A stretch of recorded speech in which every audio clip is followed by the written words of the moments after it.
Buenos días, hermanos, Dios les bendiga. Me pidió el pastor poder compartir el mensaje el día de hoy y la verdad es un gran privilegio, pero al mismo tiempo es una gran responsabilidad y siempre pues pedimos a Dios que Él sea el que hable a nuestras vidas, a nuestros corazones, a través de su Espíritu Santo. Nuestro pastor se encuentra en la Ciudad de México. Toda esta semana tuvo una serie de reuniones con las diferentes organizaciones de la Iglesia Nacional que están relacionadas con el Ministerio de Educación. Su familia también le está acompañando, así que pues tengamos en oración a nuestro pastor y a su familia en esta encomienda que le ha el Ministerio de Educación de la Iglesia. Bien, vamos a empezar nuestra reflexión del día de hoy. Después de haber sido ilícitamente juzgado nuestro Señor Jesucristo por los corrompidos líderes religiosos de la nación judía, Jesús es llevado ante el gobernador romano a fin de que la sentencia determinada por el Sanedrín fuera ejecutada. Recordaremos lo que escuchábamos el domingo pasado del labio de nuestro pastor. Durante los siguientes minutos reflexionaremos, entre otras cosas, en los angustiantes acontecimientos que nos narran los evangelios, reprobables actitudes de sus acusadores, la irresponsable decisión o indecisión del juez, la complicidad de la multitud y la serenidad y mansedumbre del acusado, buscando, como siempre, la enseñanza que Dios tiene para nuestra vida el día de hoy y rogando que podamos entender y aplicarla en nosotros mismos. Oremos. Señor Todopoderoso, venimos delante de tu presencia para escuchar tu palabra, Señor. Te rogamos que quites de nuestra mente toda aquella distracción, todo aquello que nos impida entender y comprender lo que tú tienes para nosotros en esta mañana. Te ruego, Señor, que hables a través de tu siervo y que tu Espíritu Santo, Señor, sea el que toque nuestros corazones y nos mueva para cambiar, para poner en práctica, Señor, lo que tú quieres de nosotros. Te lo pedimos en el nombre de Cristo Jesús, nuestro Salvador. Amén. Leímos una porción del libro de Mateo al principio de nuestro culto, que habla precisamente sobre este pasaje, y la lectura bíblica que leímos hace unos momentos fue en el libro de Juan. Todos los evangelios nos narran este acontecimiento, el juicio de nuestro Señor Jesucristo ante Pilato. Pero dice Marcos, ahí en Marcos capítulo 15, versículos del 1 al 5, dice: muy de mañana, habiendo tenido consejo los principales sacerdotes con los ancianos, con los escribas y con todo el concilio, llevaron a Jesús atado y le entregaron a Pilato. Pilato le preguntó: ¿eres tú el rey de los judíos? Respondiendo él le dijo: tú lo dices. Y los principales sacerdotes le acusaban mucho. Otra vez le preguntó Pilato diciendo: ¿nada respondes? Mira de cuántas cosas te acusan. Mas Jesús ni aun con eso respondió. De modo que Pilato se maravillaba. El Sanedrín, el Sanedrín es el cuerpo judicial de los judíos. Se dice que fungió desde el período helenístico hasta el año 66 después de Cristo. El Sanedrín había decidido que Jesús era culpable de blasfemia y por lo tanto debía morir. Y con mucho gusto ellos mismos lo habrían ejecutado la sentencia en el acto. Pero al estar bajo la ocupación romana, no tenían facultad de infringir la pena capital. Así que no tuvieron otra opción que llevar el caso ante Pilato, el gobernador romano. En primer lugar, podemos darnos cuenta que la muerte de nuestro Señor Jesucristo fue llevada a cabo con la participación tanto de judíos como de gentiles. Ningún sector de la humanidad fue capaz de percibir la gloria de Dios en la faz de Jesucristo. ni de someterse a la revelación de Dios que Dios les dio por medio de su Hijo. La humanidad completa, representada en el pueblo elegido por Dios y los gentiles que le juzgaban, es responsable por igual del crimen que la historia de la humanidad, del peor crimen que la historia de la humanidad ha conocido. En segundo lugar, todo lo que estaba ocurriendo había sido anunciado previamente. Y podemos recordar, seguramente ustedes lo han leído, el Salmo 2, versículos 1 y 2, donde el rey David había hablado de la hostilidad humana contra el gobierno de Dios. Y se había preguntado con horror y gran sorpresa, ¿cómo era posible que las naciones hicieran tal cosa? Y podemos recordar lo que dice ahí en el Salmo 2, ¿por qué se amotinan las gentes? ¿Y los pueblos piensan cosas vanas? Se levantarán los reyes de la tierra y príncipes consultarán unidos contra Jehová y contra su ungido. ¿Qué lógica hay en el empeño de independizarse de un Dios cuya voluntad es siempre el bien supremo de sus criaturas? ¿Qué mal ha hecho Dios a los seres humanos para que le aborrezcan de este modo? ¿Cómo es posible que un mundo tan dividido como el nuestro pueda llegar a estar unido en un complot de carácter universal contra el gobierno de Dios? Todo esto se cumplió cuando judíos y gentiles se unieron para crucificar a Jesús. Y lamentablemente, hoy, en nuestros días, sigue sucediendo. El mundo, totalmente degenerado por el pecado, la totalmente depravada humanidad ha desechado a su Creador y ha buscado por sus propios medios llenar el vacío que la falta de Dios ha dejado en sus corazones. Los gobernantes y poderosos de la tierra tratan de ignorar y hacer a un lado la soberanía de Dios, confiando en sus propias fuerzas para dirigir a las naciones, y en su fracaso, ante su evidente fracaso, han acusado a Dios mismo y le han declarado culpable e incluso le han condenado, según sus propios pensamientos, a la pena de muerte. En realidad, los verdaderos culpables de las calamidades que se viven en nuestro planeta somos cada uno de nosotros. Cuando nos sentamos en el trono de nuestros propios corazones, en lugar de dejar a Jesús tomar completo control de nuestras vidas, en lugar de permitir que Cristo establezca su reino en nosotros.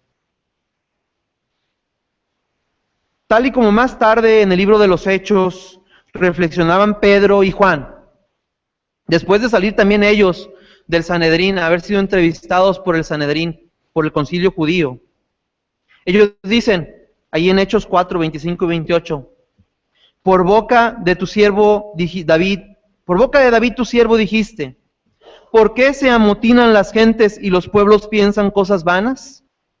Se reunieron los reyes de la tierra y los príncipes se juntaron en uno contra el Señor y contra su Cristo.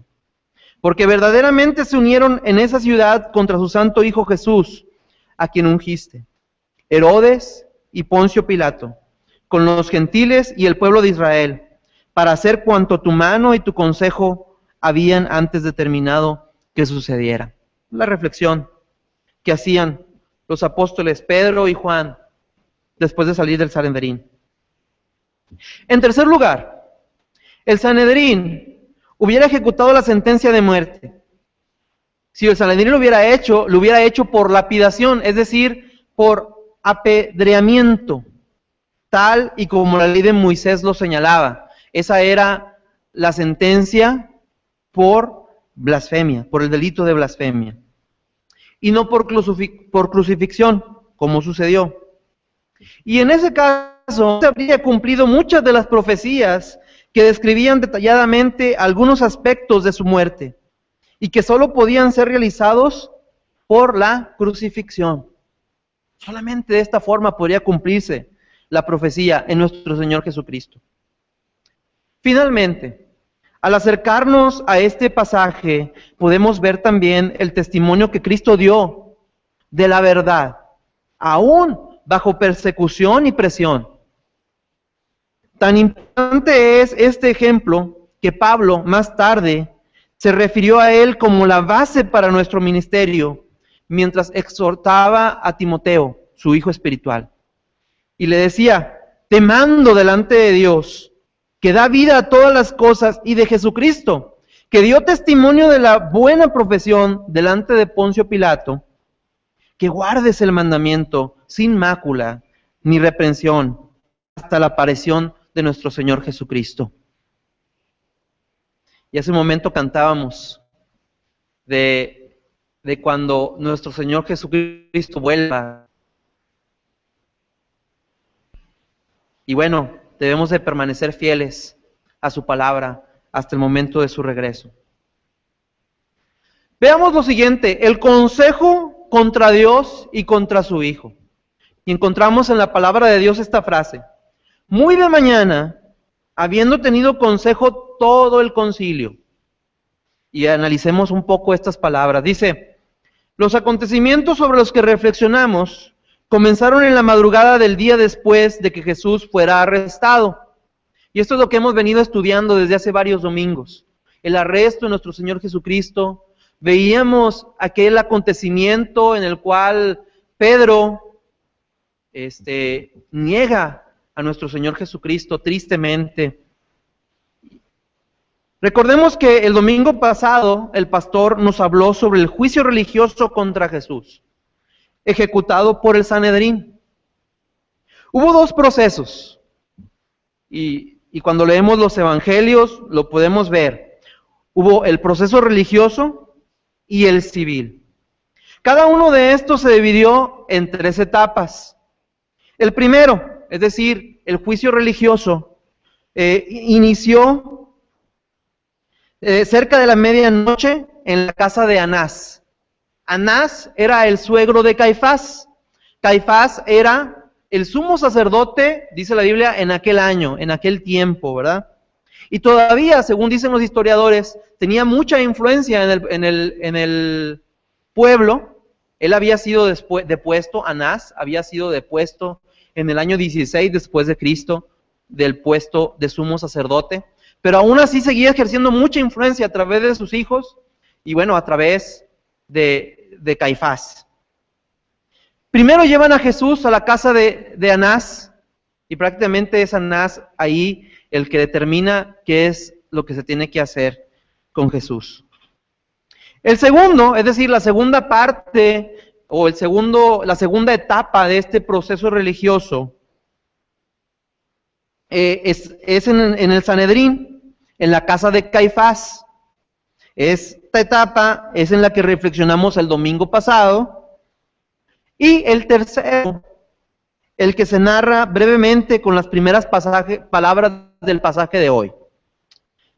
El apóstol Juan no lo menciona, que bueno, es la lectura bíblica de esta mañana, está en el libro de Juan, pero sí lo mencionan todos los demás evangelistas sinópticos, Mateo, Marcos y Lucas.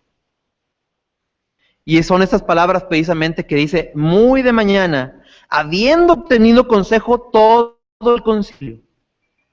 Se nos explica que el Sanedrín volvió a tener otra reunión en ese momento. Seguramente para esa ocasión se habrían incorporado muchos miembros del concilio que habían ido llegando a lo largo de la noche según fueran conociendo la noticia. La razón era ratificar oficialmente el fallo de la noche anterior para darle una apariencia de legalidad. Para el pueblo judío, el Sanedrín, las reuniones en la noche eran ilegales, no podían llevarse a cabo. Entonces, para darle una apariencia de legalidad al juicio injusto que habían hecho a nuestro Señor, se reunieron nuevamente para ratificar ese fallo que ya habían deliberado. No deja de sorprendernos la diligencia que los hijos de las tinieblas muestran para hacer el mal. Lo que nos avergüenza a sus hijos, o por lo menos debe avergonzarnos a nosotros como sus hijos, por nuestra pereza y poco entusiasmo para hacer el bien. Como bien lo mencionó el profeta Isaías, ahí en Isaías 59:7. Dice, sus pies corren al mal, se apresuran para derramar la sangre inocente. Sus pensamientos de iniquidad, destrucción y quebrantamiento en sus caminos. Cuando se trata de hacer lo malo, es fácil. Es fácil para nosotros apresurarnos para hacerlo. Está en nuestra naturaleza. Esta naturaleza afectada por el pecado. No hay nada bueno que por nosotros mismos podamos hacer. Pero la buena noticia es que solo el poder regenerador de Jesucristo en nuestras vidas nos da la fuerza para obrar el bien. Y esta, entonces, se convierte en la lucha constante del cristiano por hacer lo bueno y agradable delante de Dios. Esa lucha de la cual nos habló el apóstol Pablo allá en Romanos, cuando dice, porque no hago el bien que quiero, sino el mal que no quiero, eso hago. Cuando Dios nos concede el don de la fe y nos da la potestad, como dice su palabra, de ser hechos hijos de Dios, también viene con esa potestad, la potestad de hacer el bien. Dice Efesios 2:10, porque somos hechura suya, creados en Cristo Jesús para buenas obras, las cuales Dios preparó de antemano para que anduviésemos en ellas. Por eso vale la pena reflexionar y que nos analicemos a nosotros mismos y nos preguntemos, ¿somos diligentes para hacer el bien? ¿Estamos cotidianamente pendientes de las necesidades de los demás, de las necesidades de los que están a nuestro alrededor? ¿Sabemos identificar las buenas obras preparadas de antemano por Dios y andamos en él? Muy probablemente esta nueva sesión del Sanedrín, volviendo al tema, tenía como propósito también, además de ratificar el fallo, considerar cuál sería la mejor manera de presentar la causa ante Pilato, con el fin de conseguir que Jesús fuera crucificado. Ese era su meta. Eso era lo que habían determinado. Este aspecto era delicado y requería de cierta deliberación, porque no debemos olvidar que el sumo sacerdote había sentenciado a Jesús bajo la acusación de blasfemia, algo que Pilato ignoraría al tratarse de un asunto religioso. Así que se dedicarían a deliberar cómo presentar el caso ante el gobernador romano, cómo presentarlo, de qué manera acusar a Jesús, de tal manera que Pilato accediera a crucificarle. Y vamos a esta segunda parte del mensaje del día de hoy, la injusta incriminación. Encontramos en la palabra de Dios las siguientes palabras. Dice, llevaron a Jesús atado y le entregaron a Pilato. Finalmente, tal y como dice la palabra de Dios, siendo muy de mañana, llegaron a Jesús ante Pilato. Llevaron a Jesús ante Pilato. Su intención era apresurar la muerte de Jesús antes de que pudiera producir algún movimiento del pueblo a su favor. Así que, con toda celeridad de la que fueron capaces, presentaron a Jesús ante Pilato con el fin de que éste confirmara la sentencia que ellos habían determinado y ejecutara sin necesidad de hacer ningún tipo de investigación adicional la pena de muerte en nuestro Señor Jesucristo. Juan nos explica cuál fue su planteamiento inicial y dice ahí en los versículos 29 y 30 de Juan 18, el pasaje que leíamos antes de comenzar el mensaje. Dice, entonces salió Pilato a ellos y les dijo, ¿qué acusación traes contra este hombre? Respondieron y le dijeron, si este no fuera malhechor, no te lo habíamos entregado. Casi que le estaban diciendo, pues ni preguntes, Nada más, júzgalo y ya. Ya nosotros ya lo juzgamos. Tú ya nada más ejecuta la sentencia. Pilato, por supuesto, rechazó esa actitud arrogante de los gobernantes judíos, ahí en el versículo 31, y exigió una acusación concreta. Si había de dictar una sentencia contra Jesús, tenía que haber una acusación concreta. Esto no les debió gustar mucho a los líderes religiosos, puesto que hasta ese momento habían actuado de forma secreta. Por eso la reunión había sido durante la noche. Por eso Jesús había sido detenido en la noche, para que el pueblo no se diera cuenta de lo que estaba sucediendo. Pero a partir de entonces todo se desarrollaría públicamente, algo que podría despertar reacciones imprevistas entre las multitudes que estaban con agrado a nuestro Señor Jesucristo. Fue entonces cuando formularon su acusación, la que seguramente ya tenían también planeada por ese concilio que tuvieron esa mañana temprano, teniendo mucho cuidado en poner todo el énfasis en el aspecto puramente político, no en el religioso, de las pretensiones de Jesús. Lucas recoge estas acusaciones en detalle y dice ahí en Lucas 23, versículo 2,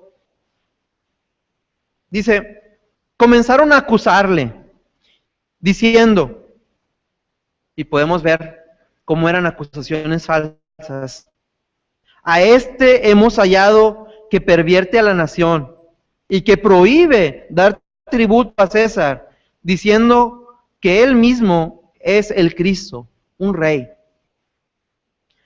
Suponemos que lo que narran los evangelios, por lo que narran los evangelios, que en estas primeras horas el círculo de los acusadores se fue ampliando rápidamente, uniéndose a los principales sacerdotes un buen grupo de gente que, persuadidos por sus líderes, rápidamente comenzaron a gritar y a acusar a Jesús también.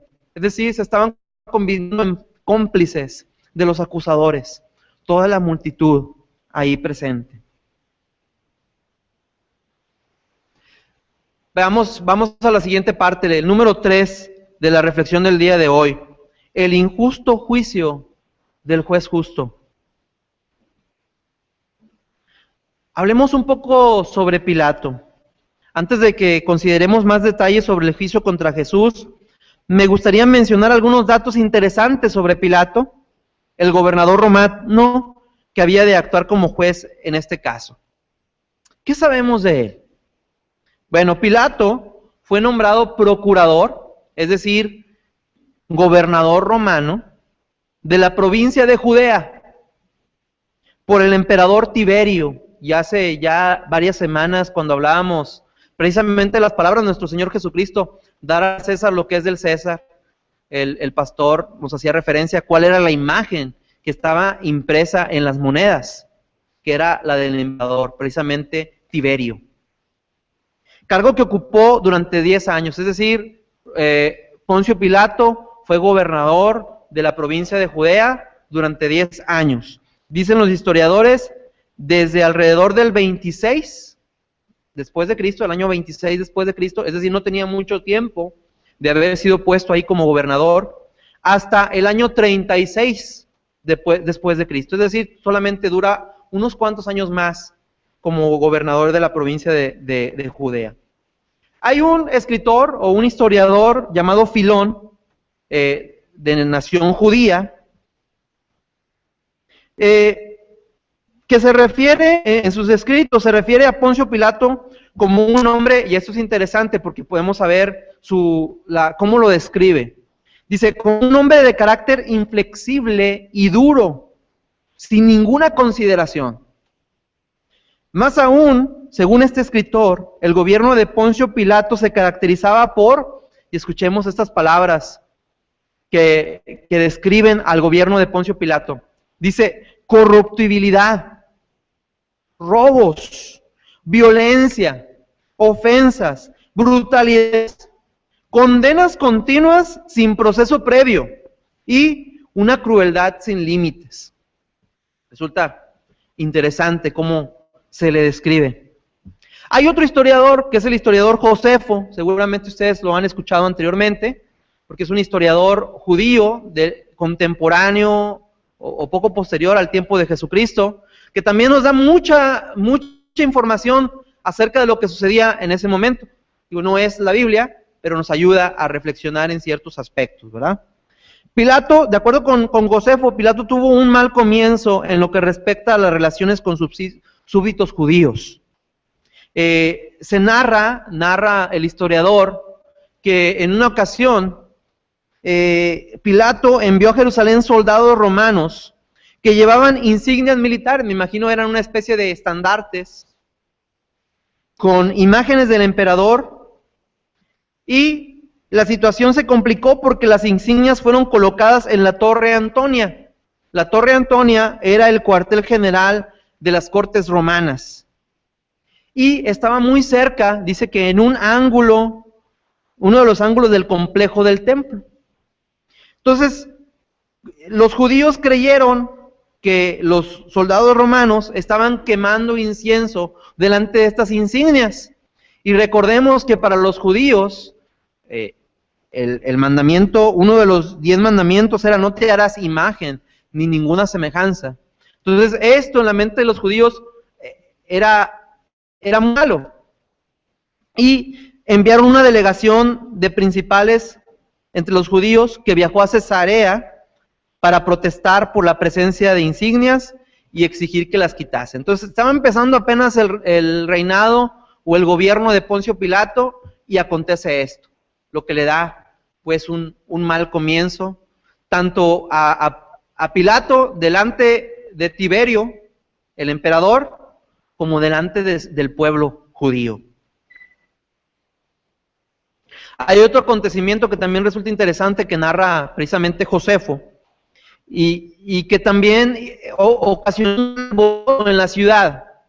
Y bueno, es que Pilato intentó llevar a cabo una obra, es decir, la construcción de un acueducto para llevar agua a Jerusalén. Pero para esto dijo: voy a solicitarle dinero al Sanedrín. Ellos tienen dinero, el acueducto va a ser para beneficio de la ciudad, entonces el dinero que salga del tesoro del templo. Obviamente el Sanedrín no accedió a la primera, pero después de haber sido amenazados de que iban a aumentar los impuestos, el Sanedrín, y después de haber acordado que el flujo principal del agua iba a llegar al templo, pues el Sanedrín accedió y otorgó los recursos. Pero pusieron algunas condiciones. Las condiciones pues eran que esto se mantuviera en secreto y que el agua llegara principalmente al templo. Pero por alguna razón esto se hizo de conocimiento público y esto causó una gran revuelta. Incluso se dice que Pilato envió soldados disfrazados de civiles entre la multitud, y esto ocasionó que muchos judíos murieran. Dicen algunos que algunos piensan que esta fue la ocasión referida en Lucas 13:1, donde dice: cuando Pilato mezcló la sangre de algunos galileos con los sacrificios de ellos. No se entra mucho en detalle en esos acontecimientos, pero algunos piensan que a esto se refiere. Entonces, imagínense ustedes cuál era la situación de Poncio Pilato, tanto ante el emperador como ante el pueblo judío, ante los líderes religiosos. Ya había habido varios incidentes que complicaban la situación y complicaban la relación entre ellos. Como gobernador romano, la principal preocupación de Pilato era la de mantener la ley y el orden, y para conseguirlo seguramente estaba dispuesto a ser implacable y aplastar cualquier rebelión o amenaza de rebelión. También era conocido su odio por los judíos, el odio que Pilato tenía hacia el pueblo judío, a los que acusaba de crearle innumerables problemas. Y bueno, podemos imaginar con lo que hemos platicado de por qué pensaba de esta manera. Y por su parte, los judíos también le odiaban al ver el desprecio con que los trataba, y por el hecho de ser el máximo representante del imperio romano. Recordamos, un imperio que había conquistado a la nación judía. En vista de esos antecedentes, el descontento general entre los judíos había crecido y su posición no era muy segura, pues un incidente más podía provocar una denuncia en Roma y ser causa de su destitución.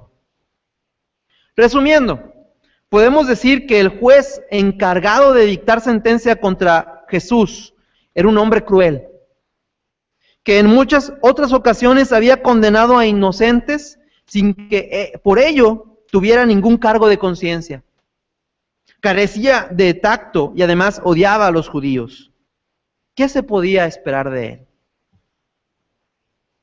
Irónicamente, nuestro Señor Jesucristo, quien, tal y como lo declaramos cuando repetimos el credo de los apóstoles, está sentado, se encuentra sentado a la diestra de Dios, y desde ahí vendrá al fin del mundo a juzgar a los vivos y a los muertos. El juez de toda la tierra, el juez justo.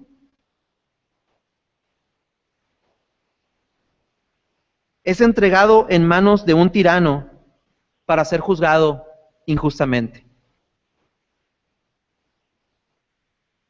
Veamos la pregunta que el juez hace al acusado. Pilato le preguntó: ¿eres tú el rey de los judíos?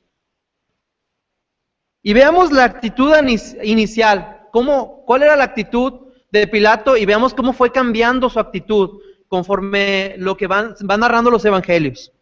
Los líderes religiosos de los judíos presentaron a Jesús como un demagogo sedioso, es decir, uno que intentaba persuadir al pueblo para rebelarse contra Roma, con la esperanza de que Pilato lo condenara sin necesidad de un proceso formal.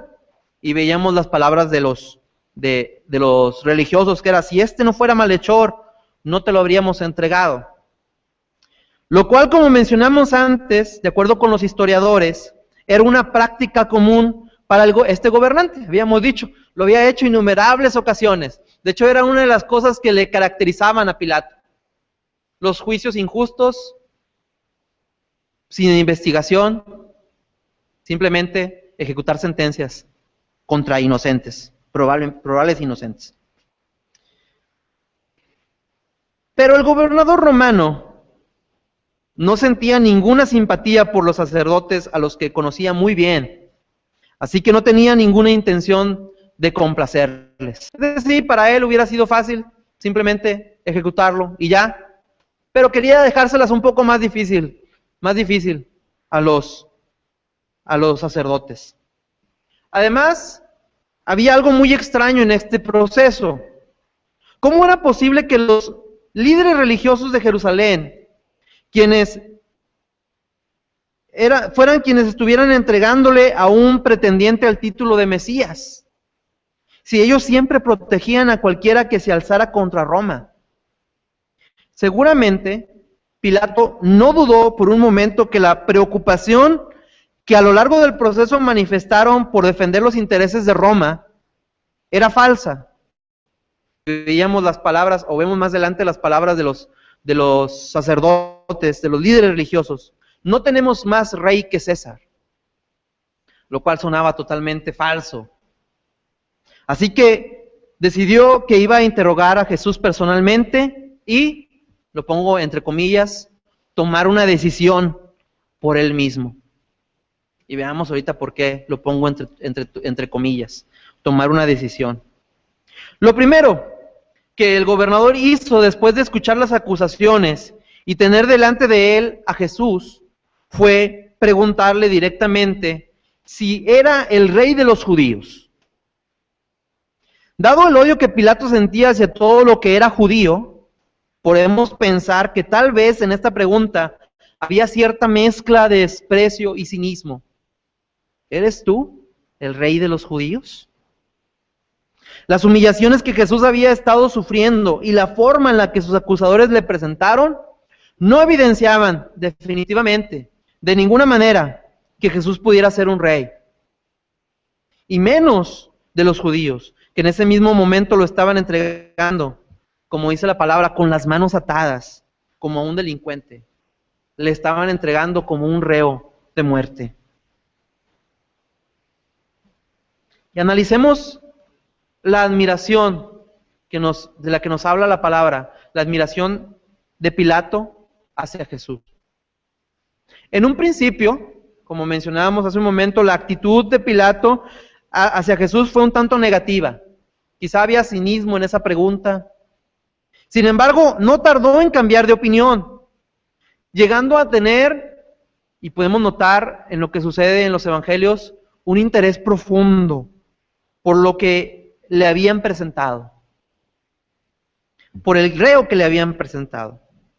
Seguramente la fama de Jesús ya había llegado a oídos de Pilato mucho antes, de uno que predicaba, de uno que hacía milagros, y esto había llegado a oídos del gobernador, mucho antes de que lo trajeran ante él para ser juzgado.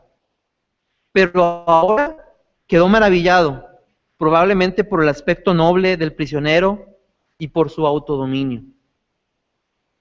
La serenidad de Jesús ante las falsas acusaciones nos habla de su confianza en el poder de Dios. El poder de Dios que tiene dominio sobre todas las cosas, y a nosotros nos da ejemplo de la actitud que los cristianos debemos tener ante las injusticias y situaciones adversas de la vida. De tal manera que los que estén a nuestro alrededor, así como Pilato se sorprendió, ellos también se sorprendan. Y entonces, tal vez, se interesen y puedan encontrar a Jesús en nosotros. A través de los momentos difíciles, Dios forja nuestro carácter y nos prepara para cumplir su propósito en nosotros. Dios siempre bendice a los suyos, aún en formas que a primera vista no parecen ser bendiciones. Pero Dios está ahí. Dice la palabra de Dios, a los que aman a Dios, todas las cosas les ayudan a bien. Por eso quiero invitarles a reflexionar en esta mañana. ¿Cuál es la actitud? ¿Cuál es tu actitud ante los problemas y dificultades que te presenta la vida? ¿Cómo reaccionas a las circunstancias incómodas, dolorosas, injustas que se te presentan? ¿Es tu actitud de fe y confianza en Dios? ¿Es tu actitud un testimonio para otros del poder de Dios sobre todas las cosas? Esperemos, y Dios quiere que así sea. Volviendo al tema, además de la actitud de Jesús que sorprendía a Pilato, Mateo agrega que también su esposa le advirtió que no tuviera nada que ver con este justo, porque había padecido mucho en sueños a causa de él. Esto inquieta más a Pilato y le detiene de tomar una decisión. Y veamos a continuación 3 intentos que tiene Pilato de librar a Jesús. Él hace 3 intentos infructuosos de librar a Jesús. De hecho, Pilato llegó a estar plenamente convencido de la inocencia de Jesús, y así lo declaró públicamente en 3 ocasiones diferentes. Primero, ahí en Lucas 23, versículo 4, la primera fue poco después de que los principales sacerdotes se lo presentaran. Pilato dijo a los principales sacerdotes y a la gente: ningún delito hallo en este hombre. Después de haberle interrogado brevemente, apenas un par de preguntas, apenas un par de palabras que cruzaron entre ellos, y Pilato dijo: no hallo en él delito. La segunda ocasión tuvo lugar cuando Jesús fue traído nuevamente después de ser interrogado por Herodes. Recuerden que mencionaba hace un momento que los 2 procesos, tanto el religioso como el civil, constaron de 3 etapas. Hablamos de las 3 etapas del proceso religioso, previo al pasaje que estamos estudiando. Pero el proceso civil tuvo también 3 etapas. La primera, cuando es traído delante de Pilato, Pilato, al darse cuenta que es Galileo, lo envía a Herodes para que Herodes lo juzgue.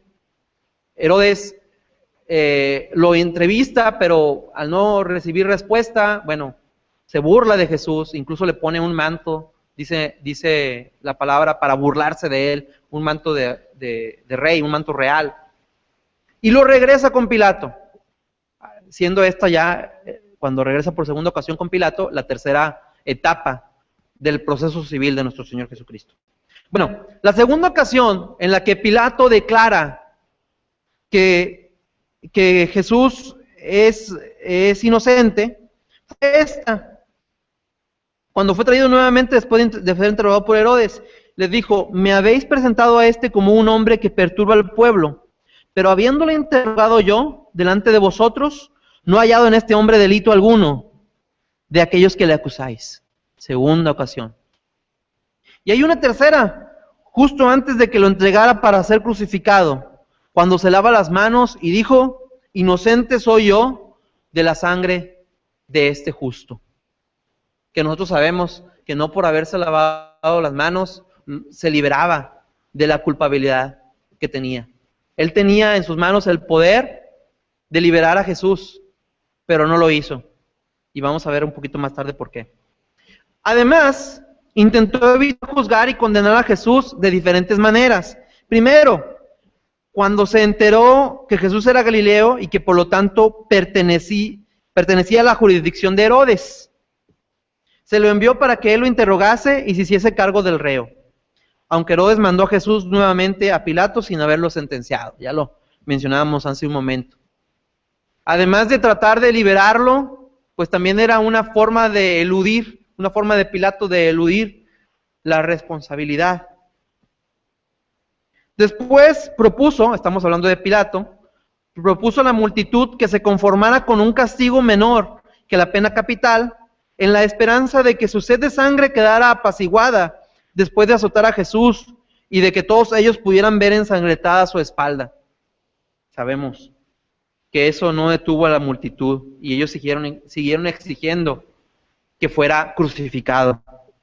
Y hay un tercer intento de Pilato de librar a Jesús, que tuvo que ver con la costumbre que tenía de durante la Pascua de soltar a un preso. Y sabemos qué es lo que sucede: se les da la opción a las multitudes de elegir entre Jesús o Barrabás, y la gente prefirió a Barrabás, un ladrón, un delincuente, y prefirió que nuestro Señor Jesucristo, el inocente, fuera a la cruz. Conociendo cómo era Pilato, no dejan de sorprendernos todos estos intentos por librar a Jesús. Veíamos lo que decía Josefo y este otro historiador que mencionamos. Estaba acostumbrado a juzgar a la gente injustamente. ¿Cuántos inocentes había condenado y dado muerte en su breve mandato y nunca había tenido ningún problema moral por ello? ¿Por qué ahora tenía esta nueva actitud? Sin lugar a dudas, había algo en Jesús que quizá por primera vez en su vida le hacía sentirse reacio a cometer una injusticia. Lamentablemente para Pilato todo esto no bastó y terminó por acceder cobardemente a lo que los líderes judíos y la multitud pedían. Y digo cobardemente porque lo hizo por temor a que se desatara una revuelta y poner en peligro su posición como gobernante y el favor de parte de Tiberio, el emperador romano. Muchas veces Dios habla en nuestras vidas a través de circunstancias, a través de su palabra, a través de otras personas, y nos muestra situaciones, aspectos, actitudes y hábitos que debemos de cambiar en nuestras propias vidas. Sin embargo, preferimos amoldarnos a la forma del mundo y continuar igual por no perder su favor, por no perder el favor del mundo. ¿Qué te ha mostrado Dios que debes de cambiar y que no has querido hacerlo aún? A Pilato se le mostró que Jesús era inocente, pero él no tomó una decisión, o su decisión fue no tomar una decisión. La gravedad de las acusaciones. A pesar de la convicción que Poncio Pilato tenía de la inocencia de Jesús, La forma en la que los principales sacerdotes presentaron su acusación contra Jesús, diciendo que afirmaba ser el rey de los judíos, tenía connotaciones políticas muy graves para el gobernador. De tal manera que no tenía más remedio que juzgar si quería mantenerse en su puesto. Porque no debemos olvidar que aunque Roma reconocía reyes regionales, un ejemplo de estos reyes regionales era precisamente Herodes, sin embargo estos debían ser legitimados por el emperador. Es decir, era el emperador quien decidía qué reyes había de ver. Un rey sin esta legitimación era un rebelde que amenazaba la paz romana y por consiguiente debía ser reo de muerte. Así que Pilato no tuvo más remedio que interrogar a Jesús directamente sobre este asunto. Y ahora analicemos o reflexionemos brevemente sobre la respuesta del acusado. Encontramos en la palabra de Dios las palabras: respondiendo él, le dijo, tú lo dices. ¿Qué significa o cuál es el significado de la respuesta de Jesús? Jesús contestó inmediatamente a Pilato, pero su respuesta ha generado ciertas dudas acerca de lo que realmente quiso decir, quizá para algunos. Lo más adecuado parece ser tomar como una respuesta afirmativa, tal como se dice, por ejemplo, en Mateo, y tal como el evangelista Juan también confirma que Jesús declaró abiertamente que él era rey y añadió cierta explicación en cuanto a qué clase de rey era. Recordemos que la respuesta de Jesús fue, tú lo dices. Dice ahí en Juan 18, versículos 33 al 38, si quieren seguirlo con su vista. Dice, entonces Pilato volvió a entrar en el pretorio y llamó a Jesús y le dijo, ¿eres tú el rey de los judíos? Jesús le respondió, ¿dices tú esto por ti mismo o te lo han dicho otros de mí?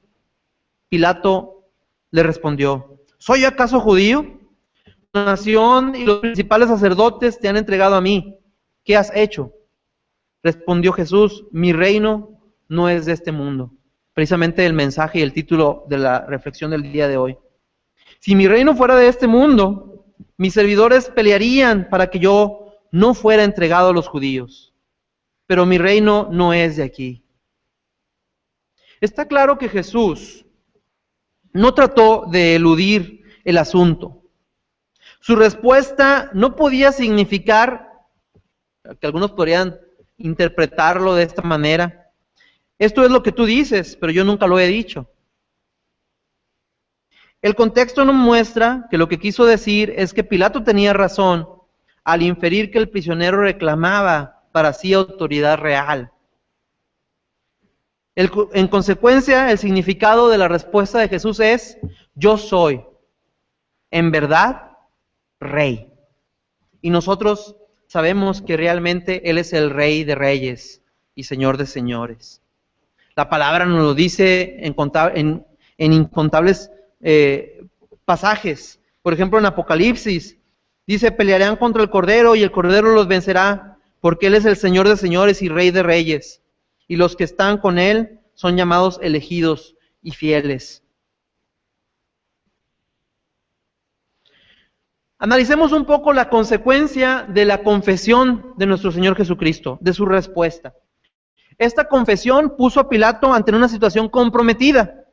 Por un lado, el acusado reivindicaba su realeza, decía, sí, yo soy rey, algo que el gobernador romano debía de castigar con la pena de muerte. Pero por otro lado, percibía que este reino del que Jesús hablaba no correspondía a lo que él conoce o lo que conocemos en el concepto clásico de los reinos de esta tierra. Nadie combatía por este reino con poder militar, algo que es característico de los demás reinos. Y en consecuencia, tampoco representaba una amenaza para la dominación romana.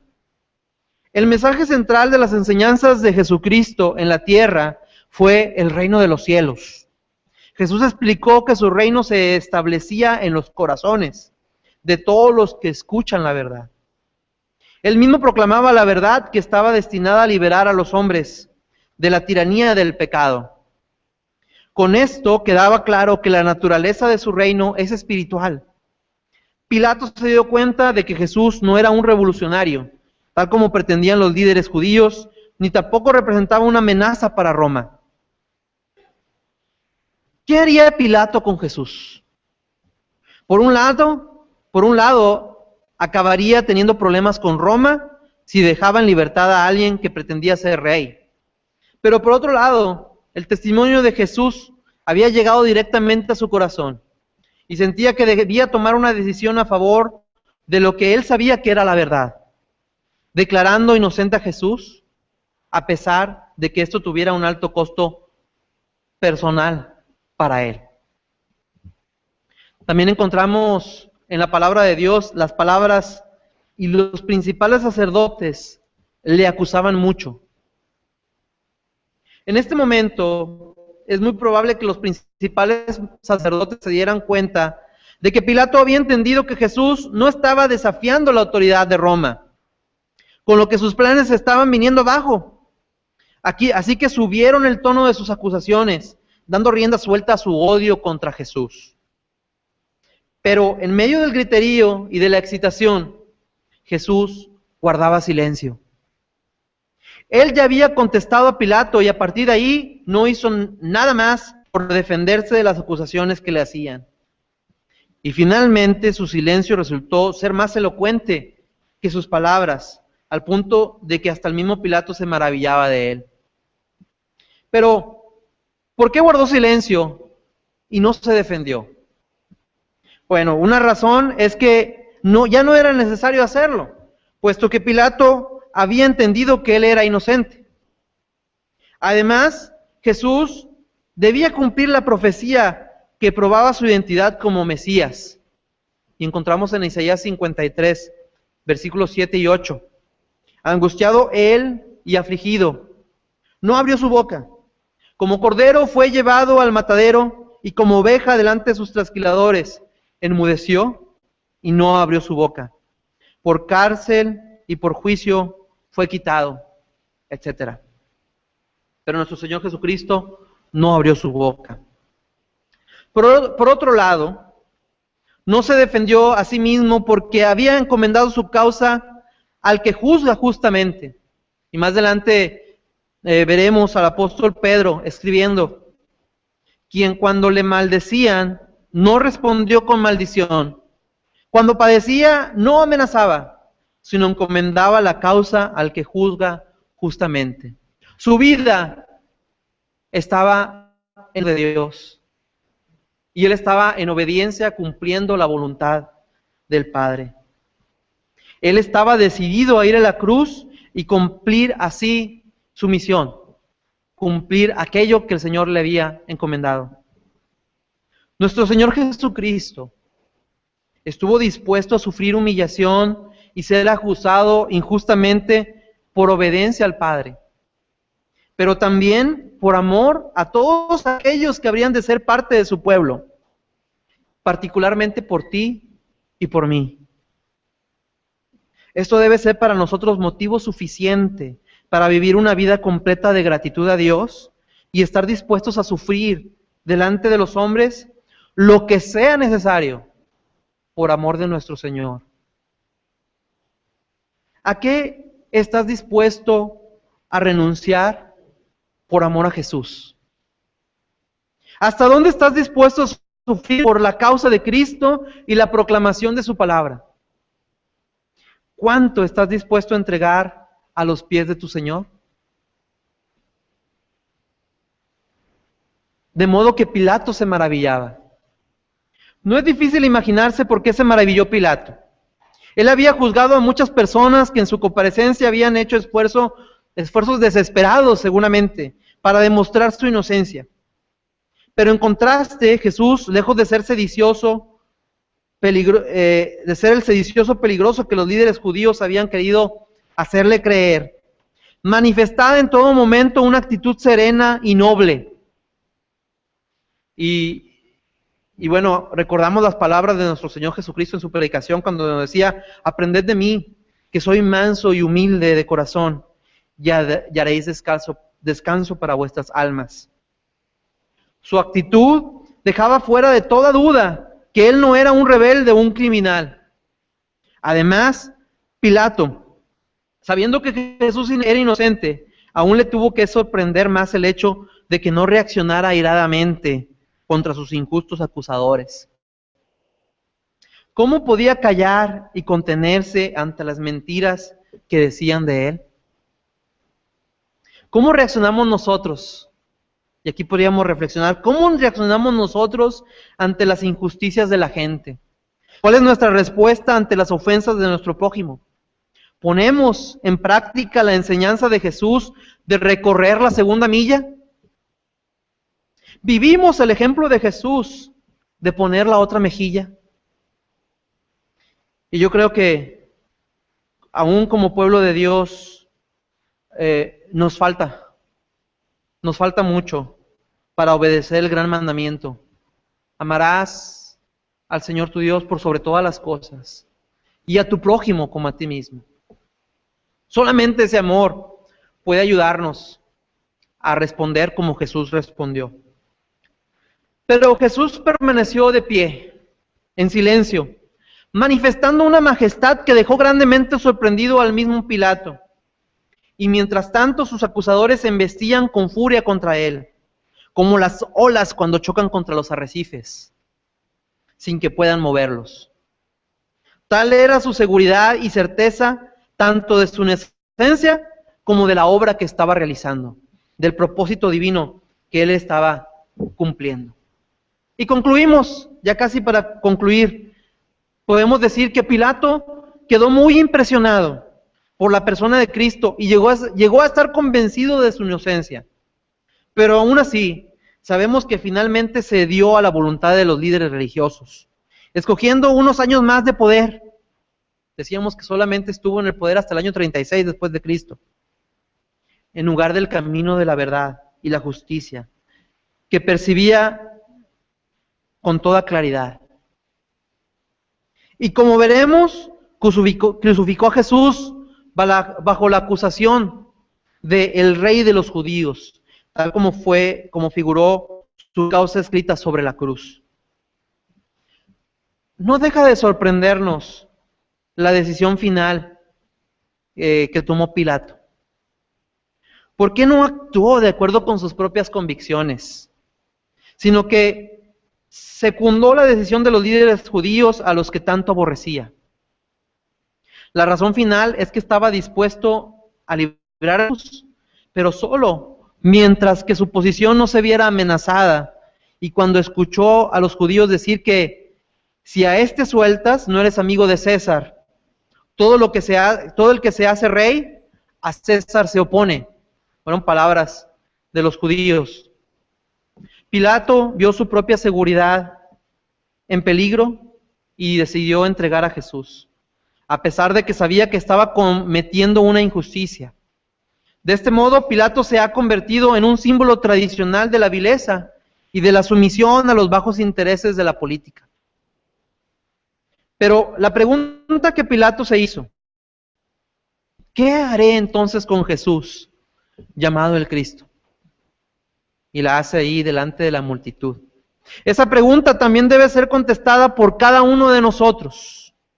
Ya hemos considerado que él no tuvo valor suficiente para creer y defender lo que sabía que era cierto. Pero, ¿qué decisión vamos a tomar nosotros en cuanto al rey de los judíos? Por su parte, los judíos rechazaron a Jesús y dijeron que no querían otro rey sino a César, alguien que los tenía esclavizados. ¿Aceptamos a Jesús como nuestro rey o lo rechazaremos a fin de mantener algunos de los pecados que nos agradan, aunque nos quiten la libertad? Pilato prefirió la amistad de César a la de Jesús. ¿Al Señor por amor a las cosas de este mundo? Jesús respondió a Pilato: mi reino no es de este mundo. Hoy te invita a ser parte de este reino, al renunciar al mundo y permitirle reinar en el trono de tu corazón. Oremos. Señor Todopoderoso, te rogamos que confirmes tu palabra en nuestros corazones en esta mañana. Gracias, Señor, porque a través de tu palabra encontramos enseñanzas para nuestra vida. Enseñanzas, Señor, que te rogamos las podamos poner en práctica. Que dejemos todo aquello, Señor, que no hemos querido dejar aún. Y que nos dediquemos, Señor, a servirte con todo nuestro corazón, con toda nuestra vida. Ven y toma el trono, Señor, de nuestro corazón por completo. Te lo rogamos en el nombre de nuestro Señor Jesucristo. Amén.